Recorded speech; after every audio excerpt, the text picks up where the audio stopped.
Alô? Alô?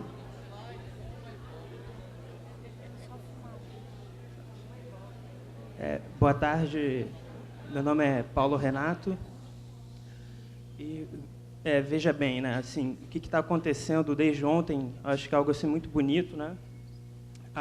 Quando a Estela fala do Conselho Tutelar, Kátia Guiar dos seus espaços de formação e dos movimentos sociais, né? O que a Vera fez, né? Uma ontologia histórica de todos nós. E Luiz também, o que é aquilo, assim, um artista, né? Eu fiquei assim muito tocado. Ontem foi um dia muito analisador, assim, para mim.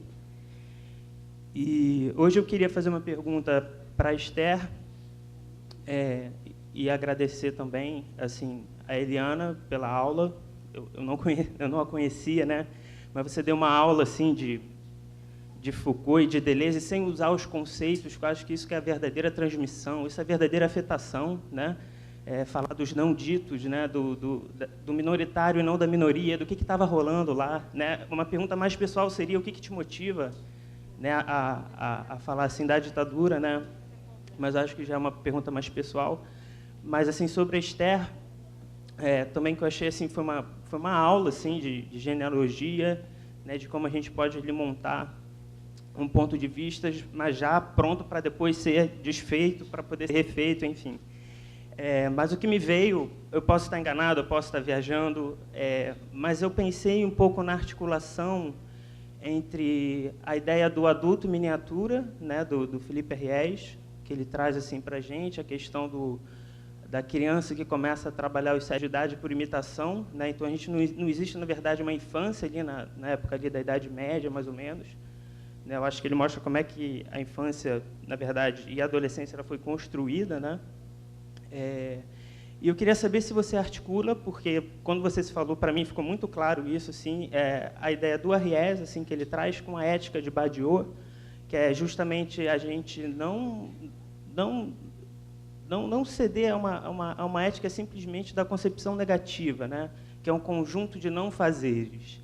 E também o que ele diz que é bacana e que é ético é a gente sair dessa posição de vítima, né? Não se reconhecer nessa posição de vítima. A Lília Lobo vai falar amanhã, ela tem uma frase muito legal, que ela diz que no avião, quando ele é sequestrado, o refém esquece que foi passageiro.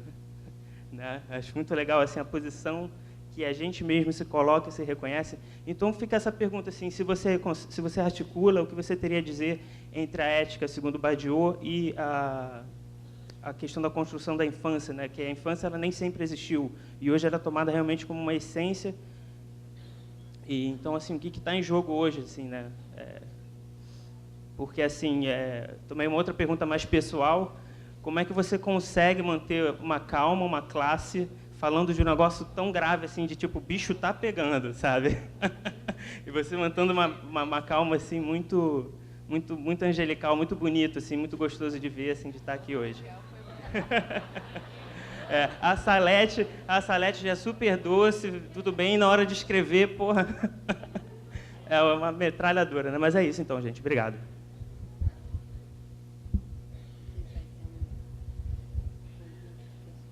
Mais alguém?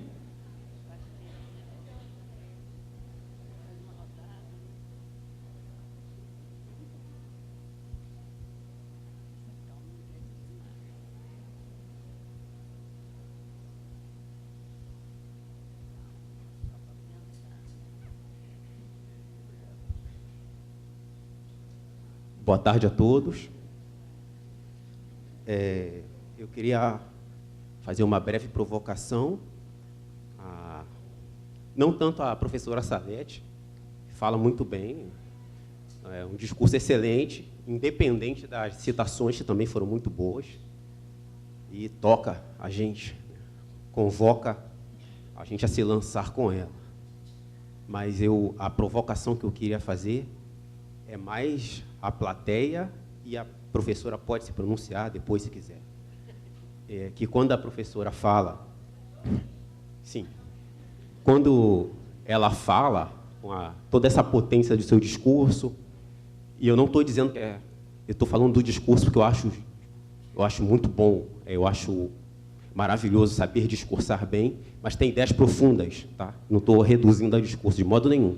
Mas a provocação À medida que o orador fala, conforme o modo que fala, na sua intensidade, no modo de articular as palavras, no modo de convocar as pessoas ao dizer, muitas das vezes nós nos lançamos, ocorre às vezes, sem tanta reflexão, né? O público. E aí eu penso, em que medida nós rimos, à medida quando a professora falava, eu sei que não era meramente dizer que era engraçado, não era isso, eu sei disso, mas pela intensidade das palavras, nós rimos, nós sentimos o patos, né, que vem pela palavra, pela força da palavra, mas nem sempre nesse riso há reflexão. Essa é a provocação que eu queria trazer. Obrigado.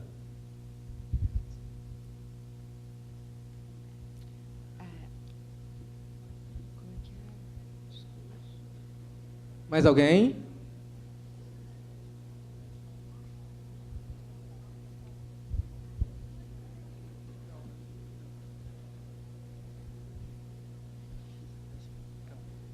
Eu queria parabenizar a todos. Opa, aqui, eu estou escondido aqui. Salete, todos, né? Salete e a Eliana, que foi as duas falas que eu pude ouvir. Eu queria fazer uma provocaçãozinha também, mas não é a vocês. Queria talvez utilizá-las. Por exemplo, Eliana falou, ao pensar o Foucault de 75, não foi isso? E, em algum momento, traçou ali o que seria uma espécie de dualismo entre o que seria uma posição Foucaultiana, como que à margem de uma esquerda revolucionária, não é? Um bom bocado pelo advento de uma série de lutas que estariam sendo encampadas, mas vejam, lutas essas que já essa esquerda revolucionária encampava desde o início da década de 60, um pouco que é a esteira, digamos, da ressonância, por exemplo, da Revolução Cubana na América Latina.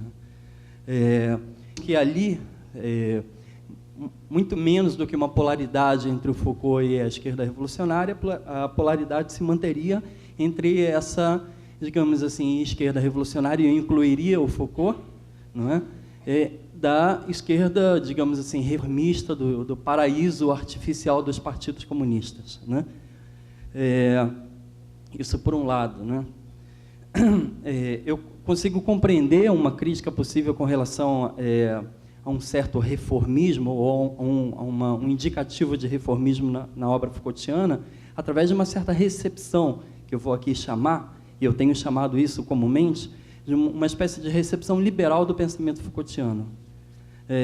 Essa recepção liberal do pensamento Foucaultiano é aplicadora, faz um aplicativo da micropolítica, toda a micropolítica, que não é mais uma resposta, sobretudo, ao intolerável, não é, digamos, o acirramento da impossibilidade de fazer outra coisa que não revoltar-se, mas essa micropolítica como sendo uma espécie de acoplamento às políticas de Estado, né? Micropolítica essa que muitas vezes, inclusive, arroga a si as possibilidades mesmo do seu efetuar-se, uma vez a sua inclusão nas leis e nos editais do Estado. Então, essa é uma questão, né? Queria que vocês falassem alguma coisa sobre isso, sobre essa... que eu acho que, inclusive, seria, digamos assim, a grande ala da recepção Foucaultiana, não diria apenas no Brasil, mas essa recepção liberal do pensamento Foucaultiano. Queria, enfim, alguma coisa que é absolutamente destragicizante daquilo que em Foucault é absolutamente trágico. Mais alguém?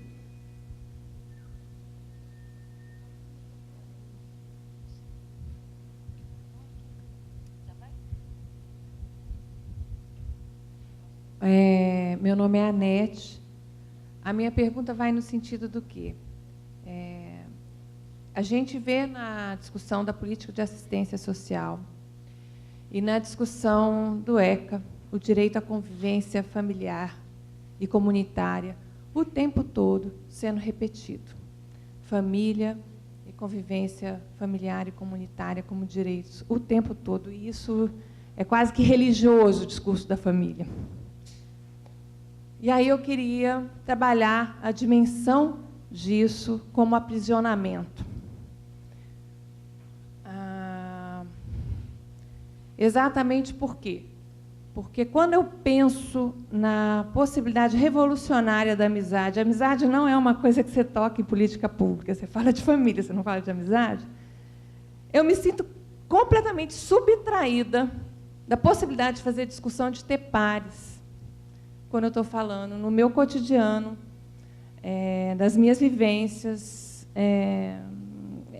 eu me sinto muito sozinha.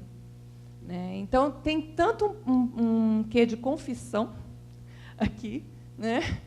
Como também tem uma questão de problematizar. Eu estou querendo problematizar com quem eu posso problematizar, né? E, de repente, constituir aí uma condição de estar melhor acessando pares nessa discussão, estar com mais potência para, né, estar falando dessas coisas. Então, é isso. Direito à convivência familiar e comunitária como aprisionamento.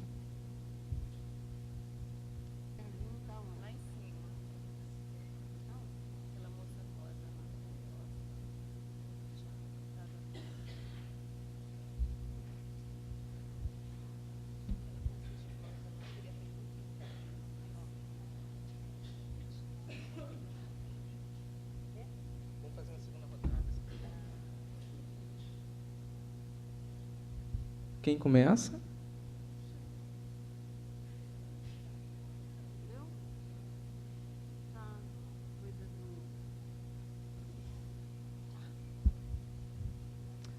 Paulo, quem sabe, né, essa voz calma assim, seja em função da idade, por exemplo.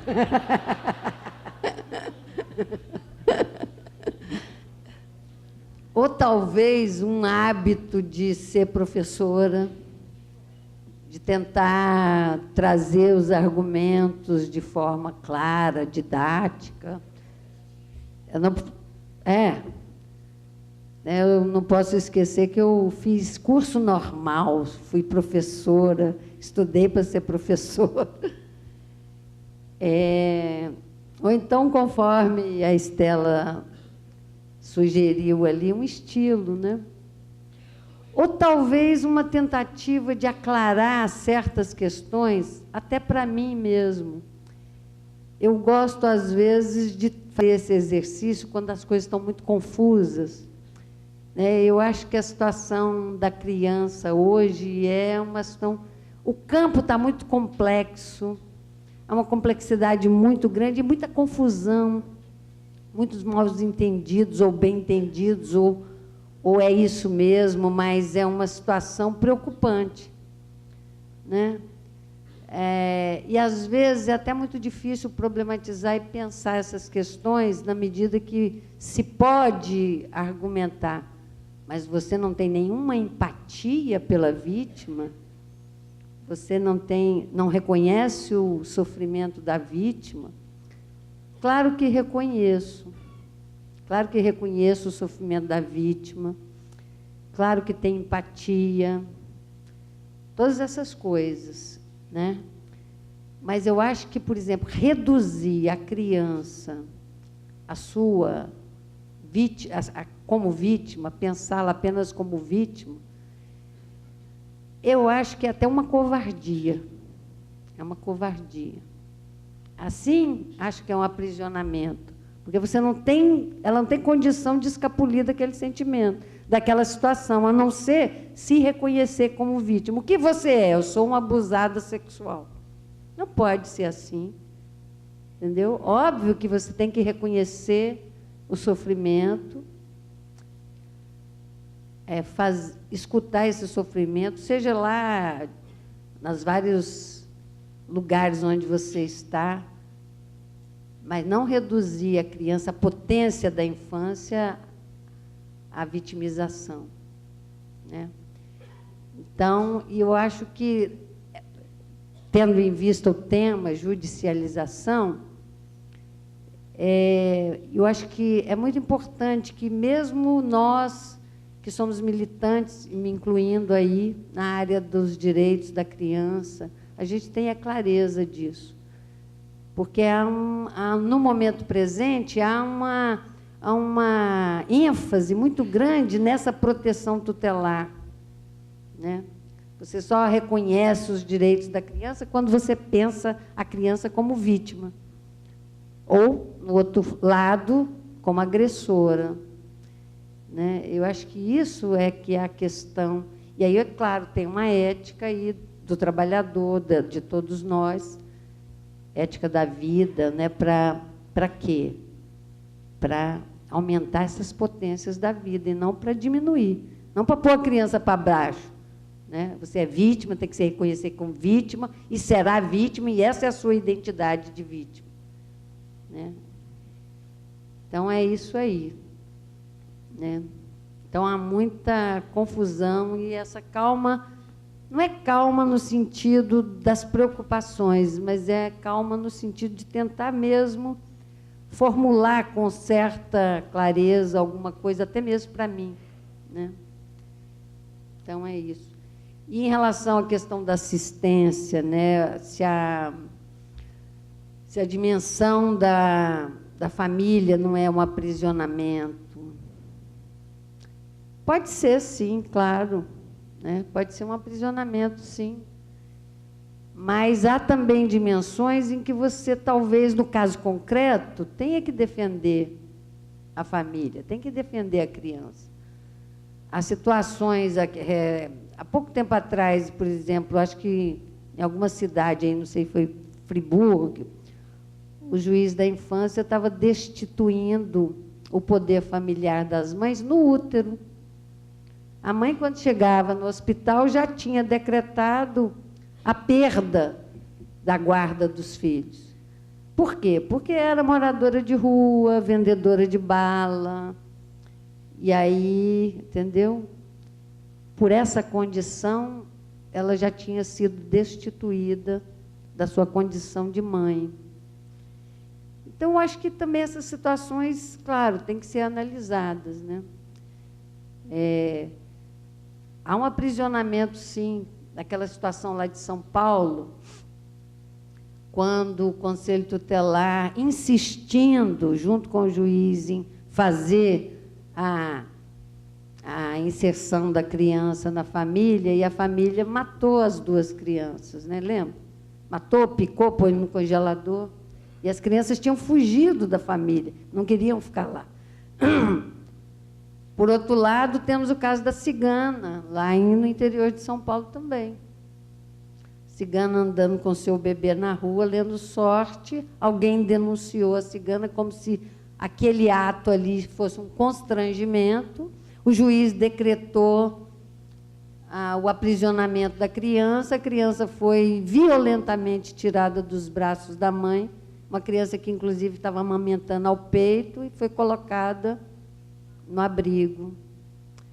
Né? Então, essa política, o que são esses direitos? Eles estão muito confusos e muito contraditórios, e por isso é que eu acho que temos que fazer um esforço muito grande de pensar essas questões. Não estão claras para mim também, não.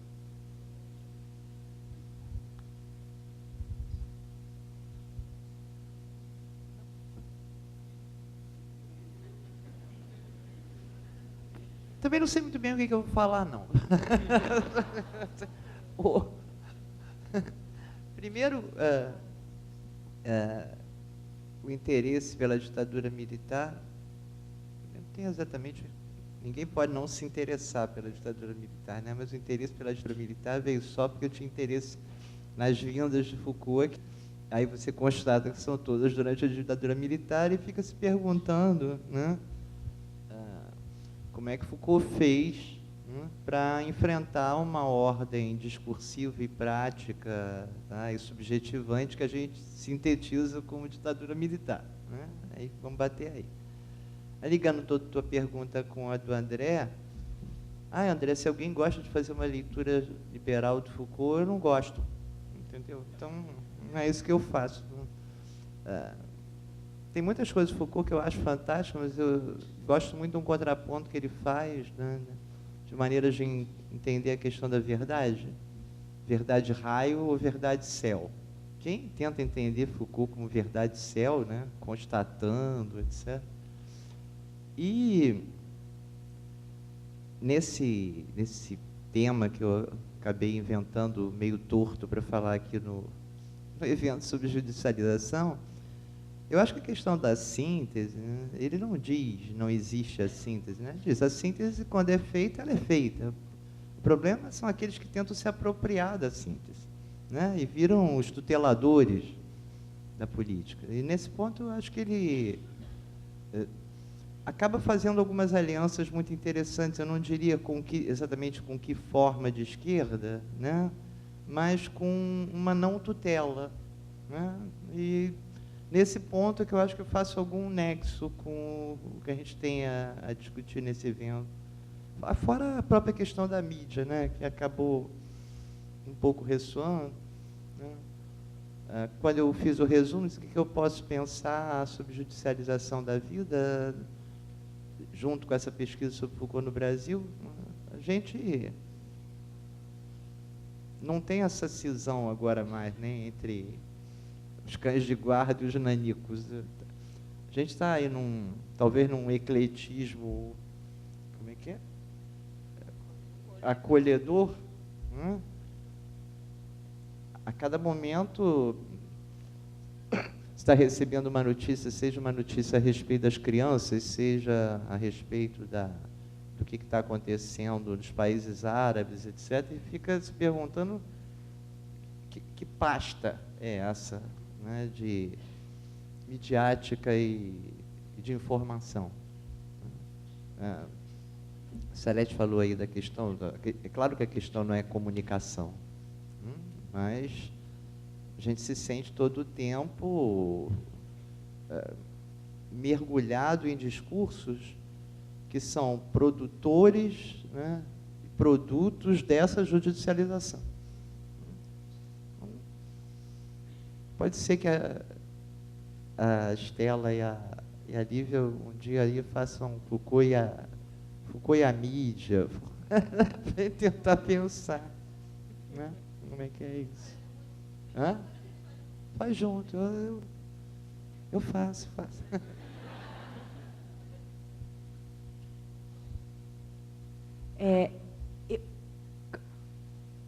Cadê ele que fez a pergunta, falou do discurso e da provocação? Cadê você? Como você chama? Como? Vando? Assim, só queria saber, porque estava lá, eu não sei se eu ouvi, se teve alguma outra pergunta antes. Não? Foi o Vando? É isso? Tá. Bom, Vando, quando você coloca que essa questão do discurso, obviamente eu não... quando eu lanço mão do Foucault como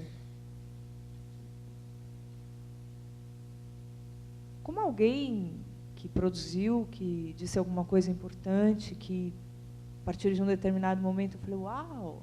Né? E sem aquela coisinha de transformar em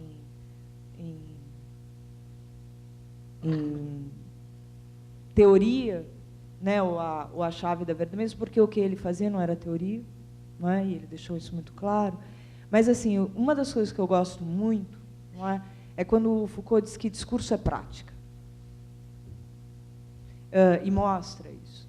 Não é? E quando eu estou colocando isso, eu não estou falando também de uma linha engajada, de uma linha institucionalizada, eu não estou falando de um Foucault em contraposição a um Sartre ou a um Marcuse. Não é disso. Quando a questão do discurso ser o correlato de uma prática, é isso. Quando eu coloco isso aqui não é um discurso, não é uma retórica, é uma prática. É uma prática. E se as as pessoas riem, não sou eu que vou, né, imputar qual é o significado disso, tal, também porque se tem uma coisa que tem que ser arruinada, também é a linguagem, e não só essa relação da soberania do significado, mas também do significante. Também não vou ficar fazendo uma leitura semiótica, mas compreendo o que você colocou, talvez assim, bom, mas acho que talvez a gente tenha que colocar antes de qualquer coisa para a gente mesmo, não é? Puxa, por que eu estou rindo de uma palavra dessa, se até ontem, dentre 10 frases que eu falava por dia, essa palavra estava nas minhas frases. E as palavras, elas não são neutras. Então, eu só acho que, assim, que a provocação, só para eu entender direitinho, né? Tem uma coisa que, às vezes, pode descambar para algo que é bastante regular, que é, diante de uma provocação, se ter uma reação. E reação no sentido reativo mesmo. Me parece, então, que quando eu estou colocando isso e é uma prática, é porque eu estou envolvida até o pescoço e até meu último fio de cabelo e até qualquer coisa que pulse em mim, numa luta infindável junto com outras pessoas aqui. Amanhã também está o Edson, o Acácio está lá, o Thiago está lá, tanta gente aqui também, não é, que também compõe com a gente em inúmeros momentos e acontecimentos, com coisas muito claras. Eu quero acabar com a prisão para jovens no Brasil já. Eu não quero que nenhum jovem mais seja internado. E aí eu pergunto para vocês, se todo mundo aqui achou tão bacana, quem é que está a fim de levar isso à frente?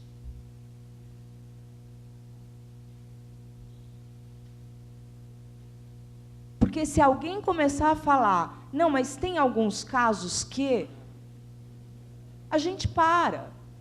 Porque eu sou um caso que é para internar.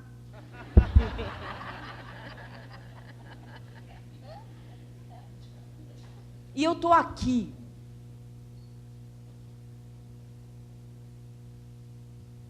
Você está aí. Quem de nós não seria um caso para internar? Essa é a questão. Pô, mas espera aí.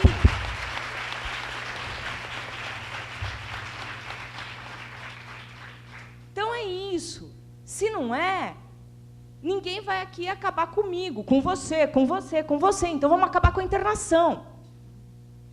E não é aplauso. Tudo bem, eu compreendo esse aplauso, mas é assim, e aí? E aí?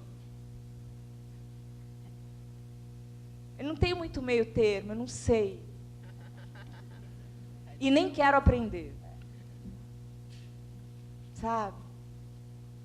Porque acho que tem umas coisas que a gente não tem que ter paciência. Outras não. Mas para esse tipo de coisa eu não tenho paciência. Porque se eu for ficar, então, discutindo, não é, qual é o caso que dá para pegar, então, e internar uma criança, e a mesma coisa vale para o correlato, que não está separado. Ah, não interna, mas acolhe. Não recolhe, mas acolhe. Veja, essas duas coisas estão funcionando juntas. Juntas.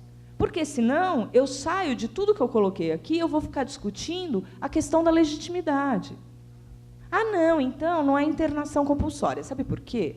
Porque de todas as internações compulsórias, só, né, ontem mesmo, né, eu estava vendo uma longa matéria sobre, anteontem, uma longa matéria sobre isso, sem querer, no rádio, assim. Peguei um táxi e a matéria era sobre isso. Aí o argumento é o seguinte: ela não é ela não é compulsória, porque das 900 internações, só 171 foram compulsórias. O resto é voluntária. Mas, na verdade, nos 15 primeiros dias, todas, se tomar ao pé da letra, o argumento era esse, são compulsórias. Porque só depois de 15 dias que alguém é internado, porque está na rua, porque está usando crack, ou porque é acolhido, ou porque vai para o CAPS, que agora funciona como um grande ponto de clivagem agora, de redimensionamento do que foi o Hospital Geral.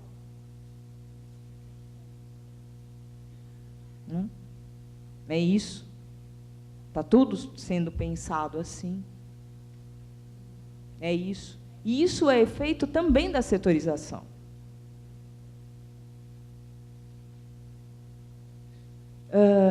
Então, assim, o argumento é assim, bom, então não, depois de 15 dias, aí ele mesmo consente. Claro, você já quebrou o cara. Você já quebrou. E não precisa de 15. É um absurdo eu querer interceptar 1 segundo da tua vida. Então, é meio isso. Se isso aqui tudo está acontecendo, por que não se tira daqui um barulho, um fogo? Por isso que, provocação por provocação, eu gosto que bote fogo. Está a fim de botar fogo? Vamos botar fogo. O que é que a gente pode tirar daqui para não internar mais ninguém? Quem é que aqui todo dia não está assim, trabalhando no seu lugar, tal, e achando isso, que tem que ser desse jeito e quer melhorar? Ou então está louco para arrumar um emprego dentro de um desses cárceres da vida, que põe o nome que quiser para jovem, etc., ou então funcionando de supervisor do acompanhamento do outro, que olha se ele está cumprindo a medida certinho, se ele foi na escola, se ele pontuou, se ele está voltando para casa. Tá certo? O que é? Claro, porque tem o cara lá, olhando cuidando da vida do outro, do rabo do outro, que ele vai ligar e vai falar: a cigana está colocando o filho dela em situação vexatória, de constrangimento, etc. e tal. Porque as pessoas estão loucas para fazer isso. Porque elas não sabem o que fazer com a vida delas.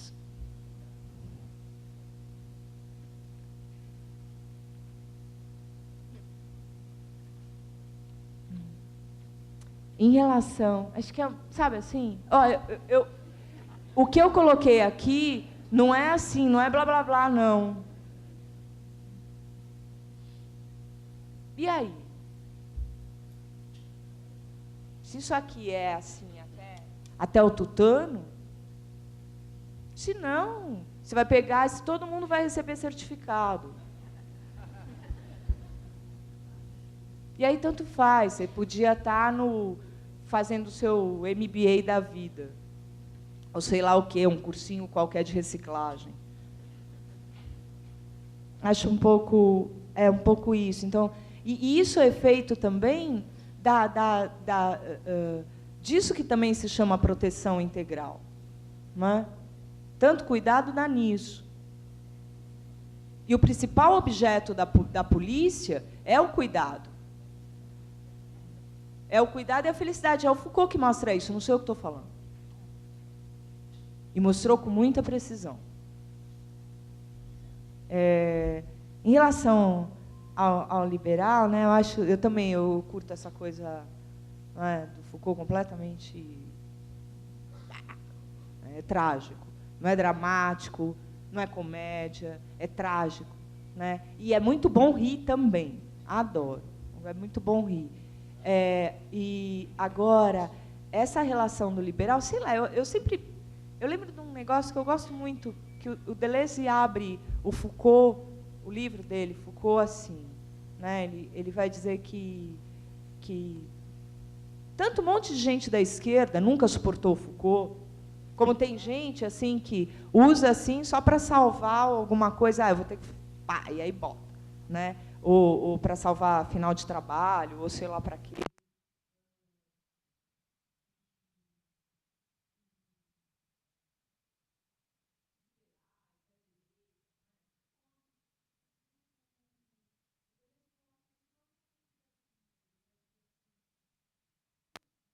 não perdoa, tinha decretado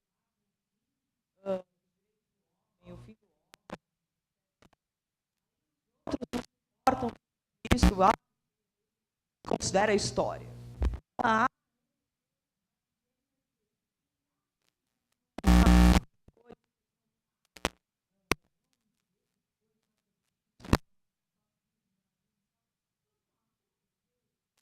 Só tem um mais, porque eu deletei.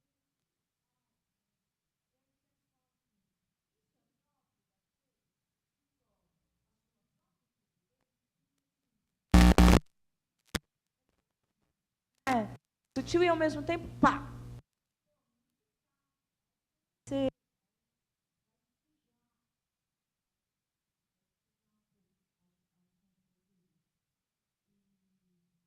Em relação a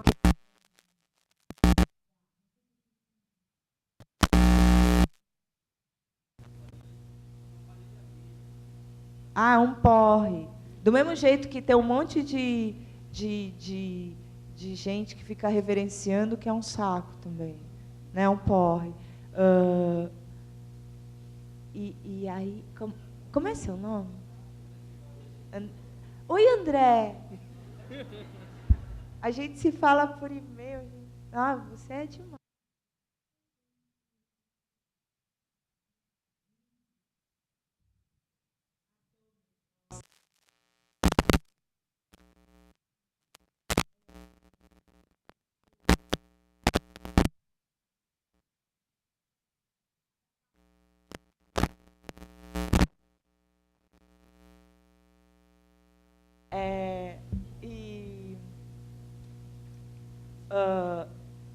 Veja, quando você está colocando que é uma questão de aprisionamento, e se a gente pensar também nessa relação familiar e comunitária também, como base de uma coisa que a gente está vivendo agora, muito forte, que é efeito, não é,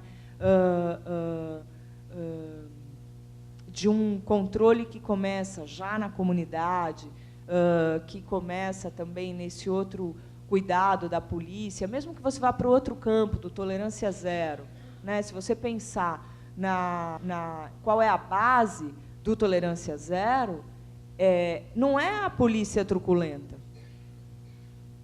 é a polícia comunitária.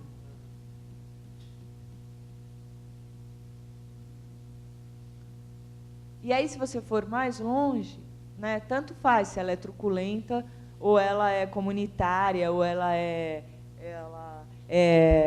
polícia cidadã, né? Mas isso eu não vou entrar, que tem gente que também vai falar sobre isso. Mas, veja, polícia é polícia, que nem miséria, é igual a qualquer parte. E eu odeio polícia.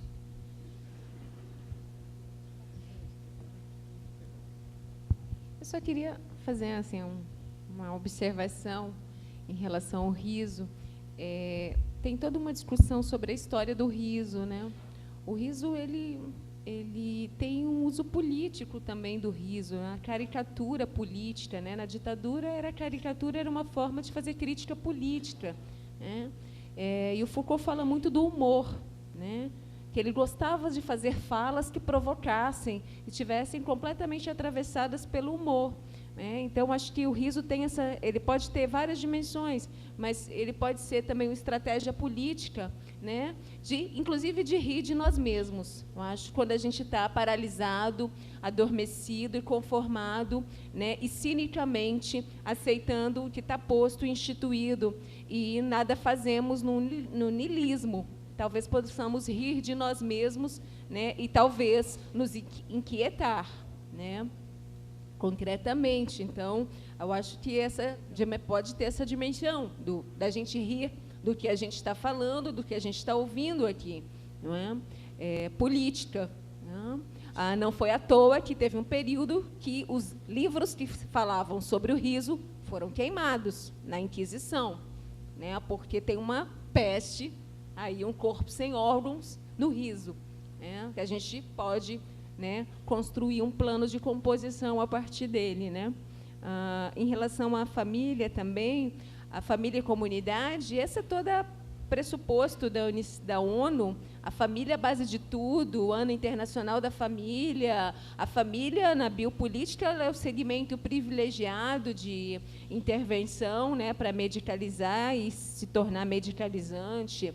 Então, se você pega o SUAS, a base do SUAS é a família e a comunidade, eu não vejo a questão assim que eu vou localizar o poder na família ou na comunidade, mas como eu uso um conceito, né, um modo de ser família e de construir relações a partir da ideia de comunidade, dessa ideia sociológica de comunidade, de forma funcionalista, positivista, nessa racionalidade sistêmica, né, comportamental, ambientalista, que está na base dessa economia neoliberal e nesses mecanismos de segurança.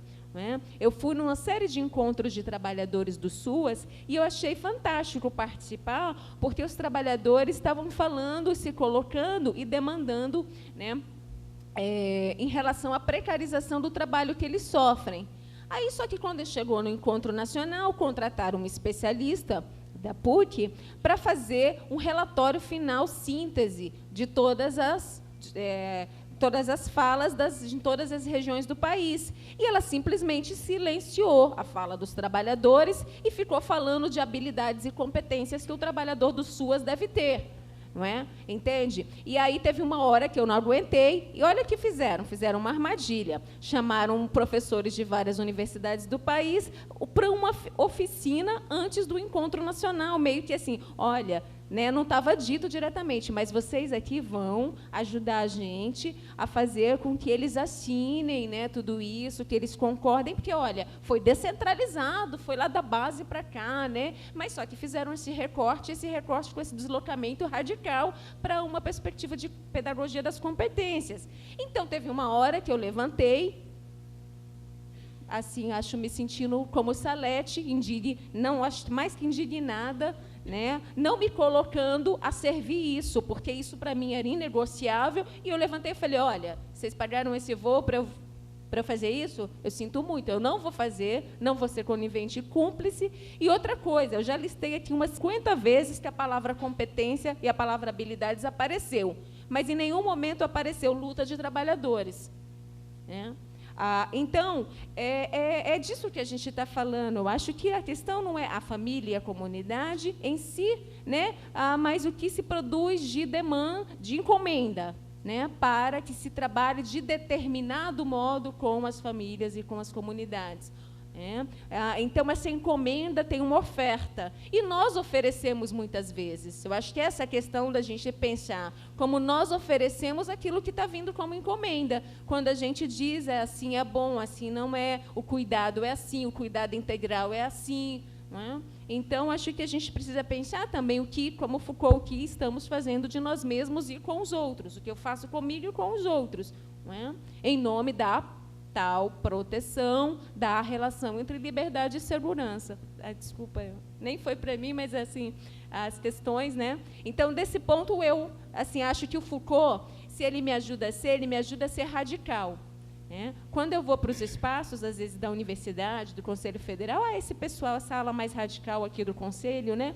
Mas, poxa, o radical é ruim? Né? Parece que o radical vai ser condenado a esse ostracismo político? Não, tá, tudo bem. Quando vocês precisam de alguém para bater no governo, chama os radicais. Não é? Mas quando precisa conciliar, agora faço uma fala mais propositiva, conciliadora. Agora os radicais não, tá? Vamos aqui para esse pessoal mais do consenso, tal, né? Esse pessoal linha dura, muito radical, né? Agora não. Então acho que a gente faz isso, pode fazer isso com